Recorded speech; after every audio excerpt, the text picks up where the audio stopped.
Tahun ini adalah tahun politik. Banyak orang bertanya gimana caranya milih. Awas, tahun politik, jangan Anda menjadi korban. Umat Islam sekarang banyak jadi korban permusuhan. Makanya dimulai dari Al-Bahjah, tidak boleh bermusuhan gara-gara ngurusi calon pemimpin. Ini mau dakwah ribut, belum apa-apa sudah bikin ribut. Bagaimana bisa menjadi baik nanti setelah itu? Maka sekarang Anda rambu-rambu sudah.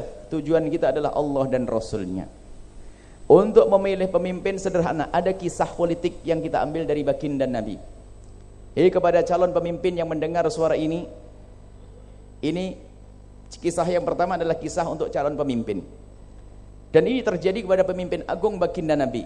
Kisah politik yang pertama yang kami hadirkan, baginda Nabi waktu berdakwah di Mekah, mula-mula dakwah ini dimusuhi oleh orang-orang Mekah. Orang-orang kafir memusuhi Nabi, dan saking pegelnya, gelisahnya mereka dengan Nabi, mereka datang kepada Nabi dan menawarkan kepada Nabi Muhammad, "Hei Muhammad, berhentilah engkau dari menyeru kepada agama yang kau bawa. Jika engkau mau berhenti, akan aku beri engkau kerajaan, aku beri engkau kekayaan, dan aku pilihkan untuk wanita tercantik di Mekah." Kalau calon gubernur atau bupati hari ini gimana? Ya nggak apa-apa, setelah itu saya akan berdakwah, kan gitu. Yang penting jadi raja dulu, baru berdakwah, kan gitu. Nabi tidak, dakwah tidak. Kalau memang kepada Allah, tujuannya kepada Allah, tidak boleh berbohong. Nabi mengatakan, oh tidak, aku tidak akan bisa berhenti untuk menyuruh kepada kebaikan. Bahkan kalau seandainya rembulan ke matahari kalau takkan di tangan kananku, rembulan di tangan kiriku, aku tidak akan berhenti untuk mengajak kepada kebaikan. Artinya apa? Kalau ingin meniti sebuah kemuliaan harus dengan cara yang benar. Tujuannya katanya untuk kebaikan, untuk menjaga bangsa, menjaga umat. Tentunya caranya pun harus benar dan baik. Jangan sampai di saat menitinya dengan cara yang baik, sampai di atas nggak bakal bisa baik itu orang. Itu orang. Nggak usah nunjuk ke siapa-siapa. Saya sama itu orang nggak bisa baik. Kalau sudah caranya nggak benar, menfitnah, menjatuhkan orang, mengunjing orang, dan macam-macam, pakai duitnya orang, semuanya urusan dengan orang. Kalau jadi pemimpin gak bakal bisa baik orang seperti itu. Nabi saja ditawari. Mestinya kalau pikiran orang sekarang, ya sudahlah, kamu jadi presiden dulu, jadi gubernur dulu, jadi bupati dulu, nanti setelah itu bangun pondok.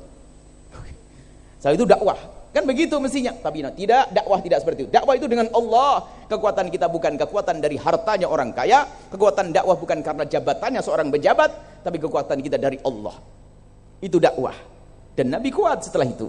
Bukan karena Nabi diangkat menjadi raja, bukan. Bukan Nabi diberi kekayaan oleh orang Mekah, bukan, tapi dengan Allah. Maka inilah, kalau Anda ingin menjadi seorang pemimpin yang benar, titi dengan kebenaran. Kalau engkau mencari kepemimpinan dengan cara yang benar, maka ketahuilah Anda akan mendapatkan kemuliaan di hadapan Allah. Jika ternyata engkau dipilih menjadi bupati atau wali kota, maka karena caramu benar dan niatmu benar untuk kemaslahatan umat, untuk menghentikan kemungkaran, caramu benar, niatmu benar, maka engkau akan mendapatkan kemuliaan. Jika ternyata lah kok nggak jadi bupati, nggak dipilih, karena niatnya sudah benar, maka Allah sudah kasih pahala. Paling enak, nggak usah repot ngurusi rakyat, tapi sudah dapat pahala. Tapi dengan syarat caranya yang benar. Ini cerita politik yang pertama. Cerita politik yang kedua adalah, nanti akan saya simpulkan dalam kriteria cara memilih pemimpin. Cerita dulu. Cerita politik yang kedua adalah kisah Harun ar-Rasyid. Waktu ziarah baginda Nabi Muhammad, ziarah kubur baginda Nabi. Ada Harun ar-Rasyid, di situ ada Imam Ali Zainal Abidin ibn Husain ibn Ali bin Abi Thalib. Harun ar-Rasyid, dia kan Imam Ali Zainal Abidin sangat kenal ini duriahnya Nabi. Dan Harun ar-Rasyid seorang khalifah. Akhirnya apa? Harun ar-Rasyid itu kan dari Abbasiyah. Sehingga waktu keturunan dari Sayyidina Abbas. Jadi waktu mengucapkan salam kepada baginda Nabi juga mengucapkan kalimat yang indah, merajuk, bermanja-manja dengan Nabi karena nasabnya hak. Karena tidak ada nasab sebaik nasab Nabi. Nasab kepada paman Nabi paling bagus. Akhirnya mengucapkan assalamualaikum ya Rasul, ha ana ibnu ammika qad jaa. Salam sejahtera untukmu ya Rasulullah, aku cucu daripada pamanmu Abbas telah datang kepadamu ya Rasulullah. Itu bermanja-manja yang normal, wajar. Dan pengikutnya juga senang melihat kejadian seperti itu. Karena apa? Pemimpinnya adalah sambung dengan Nabi Muhammad melalui pamannya namanya Abbas. Senang dan bangga semuanya. Di pojok sana ada seorang yang sangat berwibawa, yang mencium hajar aswad, orang pada minggir semuanya, yaitu Sayyidina Imam Ali Zainal Abidin. Waktu dikubur Nabi, Sayyidina Imam Ali Zainal Abidin mengucapkan salam dengan suara lantang, sama bermanja-manja dengan baginda Nabi. Ya assalamualaikum ya Rasulullah, salam sejahtera untukmu ya Rasulullah, ha ana ibnuka qad jaa, aku cucu, aku anakmu telah tiba. Lebih dekat lagi ini, tadi anak paman, ini anakmu. Harun ar-Rasyid melihat sanjungan itu juga tersenyum senang. Masya Allah, ini memang benar cucu Rasulullah. Tak tahunya di belakang ada yang ngomong, Khalifah, ada maksud itu. Maksudmu apa? Karena kamu menyebut pangkatmu dengan Nabi, dia ingin menyebut pangkatnya lebih tinggi dari kamu. Ada maksud politik. Akhirnya dalam riwayat seketika itu Harun ar-Rasyid terpedaya. Sehingga apa? Imam Ali mau dihukum, mau ditangkap. Cuman Allah memberikan kesadaran kepada Harun ar-Rasyid setelah itu sadar bahwasanya yang dilakukan itu salah. Jadi Imam Ali Zainal Abidin ditangkap karena dia menjadi rival, seolah-olah ingin merebut tentang kekuasaannya, disingkirkan. Setelah itu beberapa hari kemudian beliau sadar, dalam riwayat, ini riwayat, beliau sadar lalu taubat, minta maaf. Yang membisik ini yang dihukum. Nah, dari ini akan saya simpulkan menjadi kriteria memilih pemimpin. Yang pertama, nah ini dari cerita tersebut. Dari kisah yang kedua ini, biarpun orangnya baik, tapi kalau yang ngusung tidak baik, jangan dipercaya. Dia bakal dibisiki dengan kebusukan. Hati-hati. Jelas? Harun ar-Rasyid baik, tapi dibisiki loh. Yang bisiki ini loh, hati-hati. Partai itu bisikin loh ya. Saya tidak ada urusan dengan partai merah, putih, kuning, hijau.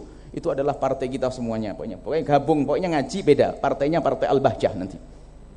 Saya tidak punya urusan. Ini warnanya ada kuning, ada merah, ada hijau, ada macam-macam. Baik, ketahuilah bahwa, biarpun orang baik yang ngusung itu siapa? Biarpun dia sangat baik, Anda mengetahui dia orang dermawan, dia seorang yang soleh, keturunan baik, dan segala macam kebaikan ada pada dia. Tapi kalau yang ngusung itu nggak benar, dalam perjalanannya akan dibisikin. Bisa menjarakan orang baik, menjarakan Imam Ali Zainal Abidin nanti, hati-hati. Baik, ini kemudian kami simpulkan menjadi sebuah catatan kalau Anda ingin memilih pemimpin. Yang pertama, Anda harus tahu betul bahwasanya pemimpin itu baik kepada Allah dan Rasulnya, dekat dengan kemuliaan. Sholatnya aja nggak pernah tahu, gimana Anda milih amanat di hadapan Allah? Anda berani ngangkat dia, tidak tahu sholatnya dia, tidak tahu bagaimana urusan dengan Allah, Anda akan masuk neraka terlebih dahulu dengan dia. Hati-hati. Anda tahu sholatnya enggak, tahu sujudnya enggak, kebaikannya seperti apa. Apalagi Anda sudah mengerti dia banyak melakukan kemungkaran misalnya.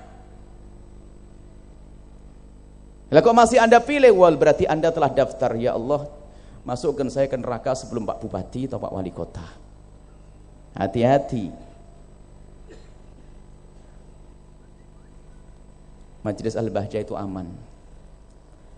Insya Allah nggak ada calon-calon yang datang ke sini mau pamer apa-apa.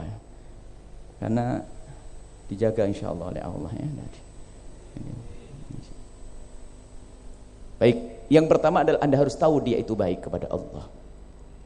Kemudian yang kedua, dia harus baik dengan sesama manusia. Nggak cukup orang ahli sujud. Sayyidina Umar pernah waktu itu ditawari oleh satu orang untuk menjadi khalifah di gubernur di Mesir. Ya khalifah, sangat pantas kalau dia itu engkau angkat jadi gubernur di Mesir. Sayyidina Umar bertanya, dari mana kamu tahu dia pantas? Oh, dia selalu menekuni masjid, dia ahli sujud, ahli ibadah. Lalu Sayyidina Umar bertanya, apakah kamu pernah berurusan dengan dia? Pinjam meminjam uang? Ataukah kamu melihat dia urusan dengan manusia? Oh tidak, karena dia di masjid saja. Dijawab oleh khalifah, itu hanya urusannya kepada Allah yang baik, belum terbukti baik dengan manusia, tidak boleh jadi pemimpin. Biarpun baik kepada Allah, tapi belum pernah terbukti baik dengan sesama manusia, tidak boleh dipilih jadi pemimpin. Yang kedua, harus baik dengan manusia. Kegiatan sosial, kegiatan sosialnya hebat tapi nggak pernah sholat, nah ini nggak benar, nggak diterima. Yang ketiga adalah siapa yang ngusungnya. Biarpun dia baik kepada Allah, baik kepada manusia, siapa yang ngusung dia, organisasi apa, partai apa, kelompok ahli sujud atau enggak, amanat di hadapan Allah. Anda jangan main-main. Wah dia wali ya, bisa terbang di awang-awang, tapi kalau yang ngusung adalah tidak benar, bakal tidak benar, jangan dipilih. Sederhana ya, yang ngusung siapa, yang bawa siapa. Tapi ada orang baik tapi diusung orang yang tidak baik, kejeblos dia itu, niatnya sudah nggak benar, nanti hanya pengen kayak jadi Nabi aja ditawari nggak mau kan. Dia nggak ingat kalau Nabi ditawari kayak apapun nggak mau kalau dengan cara yang tidak baik. Harus benar caranya, ingin menuju kepada kemuliaan. Jadi yang ketiga adalah yang ngusung itu, yang bakal membisiki dia, harus kelompok baik, organisasi baik, partai yang baik, partai yang mengenalkan kepada Allah. Yang keempat, di saat Anda memilih, lepaskan kepentingan pribadimu. Pribadi di situ adalah termasuk urusan kepentingan bisnismu, pondokmu. Nah, pondok bermasalah gara-gara dijanjiin mau dibangun saja langsung milih dia, milih syaitonir rajim, masuk neraka itu kiai. Dijanjikan pondok enggak, terlepas. Saya memilih dia karena kriteria, bukan karena aku dijanjikan dibangunkan pondok. Alhamdulillah Abah Huda man, insyaallah. Abah Huda mana? Abah Huda mana sih? Abah Huda enggak kelihatan. Kiainya sembunyi nih, kiainya ngerangkep kok. Sak cawe-cawe, sak masake barang iki. Aman. Jadi lihat. Jadi jangan ada kepentingan pribadi. Kalau sudah ada akunya, nggak bisa jujur Anda. Wah, nanti kalau kita milih dia ini, insya Allah pondok ini 6 tingkat, bah udah. Bahkan saya sampaikan kepada pengurus Al-Bahjah dimanapun, akhirnya aman, nggak ada yang berani datang. Kalau ada calon nawarkan langsung jangan dipilih. Wah. Kalau ada calon nawarkan rizki kepada pondok, jangan dipilih dia. Alhamdulillah aman gara-gara saya ngomong gitu, sehingga tidak tergoda hatiku dan hatimu. Nah, ini goda bingung betul kalau ada yang nawar-nawari. Sudahlah, kalau nyalonkan bupati jangan nawarkan ke pondok ya, ora PTN. Istahlah, paham dah? Jadi maka ini, kalau sudah yang kita pikirkan kepentingan ada hubungannya dengan pondok itu kelihatannya untuk Allah, bisa untuk kesombongan loh ya. Pondok besar, muridnya banyak, jamaah banyak, itu ada setannya juga, hati-hati. Bahkan yang paling mahal itu adalah Nabi, yang urusan dengan Nabi bisa dijual itu nanti. Jelas? Jadi kalau Anda ingin memilih waktu itu, bukan karena Anda diberi duit sama dia, bukan Anda dijanjikan bisnis dengannya, bukan Anda dijanjikan bangun pondok. Makanya yang sudah dikasih duit sama pak calon-calon itu langsung berjanji, aku berjanji tidak akan memilih dia. Paham? Sudah, pokoknya yang ngasih. Aman, ini rumus ini paling disenangi oleh calon bupati omongan saya ini. Sama wali kota, paling senang omongan saya yang terakhir ini. Pokoknya yang ngasih duit jangan dipilih. Wah, gimana ini Bu ya ini sama. Bagus. Nah, yang keempat, yang berapa? Yang kelima, mengadulah kepada Allah dengan memohon istikharah sekaligus berdoa. Jadi setelah itu Anda netral, hati Anda aman, Anda istikharah minta petunjuk kepada Allah. Ya Allah, di antara pemimpin yang baik sama baik mana? Enggak baik semuanya ya Allah, bagaimana? Misalnya nih, pokoknya minta petunjuk kepada Allah. Nanti Allah bikin mudah bagi Anda. Ingat, ini adalah cara memilih calon baik. Dan Al-Bahjah punya prinsip, kita akan baik kepada semuanya. Baik calon bupati yang jadi atau tidak jadi, harus kita tetap baik dengan mereka. Kita tidak punya musuh. Ibaratnya begini loh ya, kalau saya punya anak perempuan dengan laki-laki bandel, preman, semuanya yang soleh, yang baik, saya harus baik dengan mereka. Yang preman dibenahi menjadi soleh, yang soleh. Tapi bukan berarti semua harus jadi menantu saya, kan gitu ya.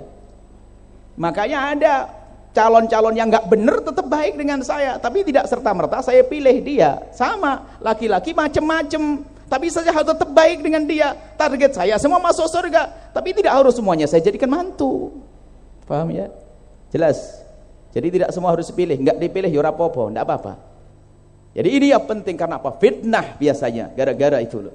Fitnah, permusuhan, caci maki, olok-olokan dan sebagainya, Anda tidak akan sampai kepada Allah. Majelis maulid jadi bubar, majelis rebutan suara. Alhamdulillah, nggak ada rebutan suara di sini. Yang rebutan suara hanya tukang qasidah sama itu saja. Yang lain tidak ada rebutan suara sama. Baik, sampai di sini insyaallah. Setelah ini sudah tahu rumus-rumusnya, rumus memilih calon. Setelah itu Anda aman, tentram, tidak usah ribut. Kalau Anda ribut sama tetangga, ribut sama saudara, apalagi satu tim Al-Bahjah ribut, berarti Anda korban. Anda korban. Semua harus tetap indah.